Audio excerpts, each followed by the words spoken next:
Hey guys, welcome to another episode of Cooking for One. Today we're going to do some red curry with chicken thighs. So, as usual, grab yourself a drink and get ready to cook with me. So the first thing we're going to want to do is get our thighs, and we're going to season them with a spice blend of salt, pepper, turmeric, cayenne, paprika, and a little bit of coriander. And we're really going to rub this in to get a nice even flavor on them. Wash your hands so that you don't get any of that nice chicken juice on the rest of your veggies. There we go. I'm going to put a little bit of oil in our pan and get it to start heating while we work on our peppers. For these, I'd like to cut the ends off first, slice in, and then you can kind of work it right around and get all the seeds out in one slice, which is nice. After that, I'm going to cut them into strips and set them aside. Once we get our thighs in the heated pan, we're going to work on our garlic. For this, I'm going to cut them tip to stem, and then run my knife over them a few, 100 times, just to kind of get it really nice and fine, so that later on you don't have any big chunks.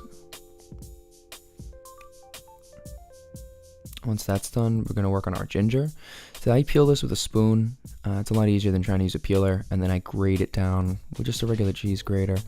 It makes it almost like a paste that'll work nicely in the sauce. There we go. Okay, now our cilantro, we're going to take the root end off, cut the stem, put the leaves on top of the stems, chop it over once more so that it doesn't get any gross liquid in it. Take another drink, and I think our thighs will be ready to flip. Once they're flipped, nice crispy skin on top, you're going to want to let them sit there for about 30 seconds before you remove them from the pan. And then we can start building our sauce. So we're going to lower the heat, add our garlic first, let that get aromatic, add our peppers, and work those in as well. And now we'll start building our actual sauces. That's 1 tablespoon of chili oil, 1 tablespoon of chili paste, 1 tablespoon of soy sauce. We're going to add 1.5 tablespoons of curry paste, but just do 1 tablespoon now, we'll add the half later. The juice of 1 lime is going to come in here at some point, and the zest of 1 lime. To that we add our ginger paste. That was about 2 teaspoons of ginger paste with 1 can of coconut milk. You can use any coconut milk you like. I just am not a fan of the light coconut milk you find in some stores. Once that's nice and incorporated, we're just going to taste it, make sure it's not too spicy, and then we're going to add half of our cilantro.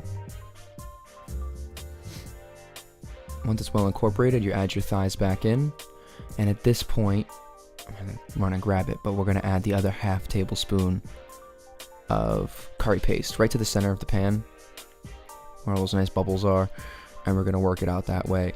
This is really going to build a nice consistency, bring it a little bit thicker. Once that's all in, we're going to wrap it in aluminum foil and put it into a 300-degree oven for about an hour. You could get away with 45 minutes, but an hour is the best. We're going to do white rice next. So I got 2 cups of water boiling with 1 cup of white rice. We're going to reduce that to a simmer, let it sit for 20 minutes. Once your timer goes off, your curry should be ready to take out of the oven. And you're just going to want to pull that out and take that cover off. So I like to stir it again because after the hour the sauce kind of breaks. And to plate, we're going to put a few spoons of white rice, a few ladles of the sauce with some peppers, 1 thigh, if you're hungry you could put 2, a little bit more sauce, and then some cilantro on top.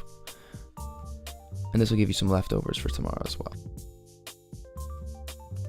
Thanks so much for watching, guys.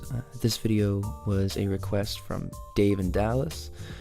If you'd like to see something, make sure to send me a request through comment or direct message, and I'll be sure to do that for the next video.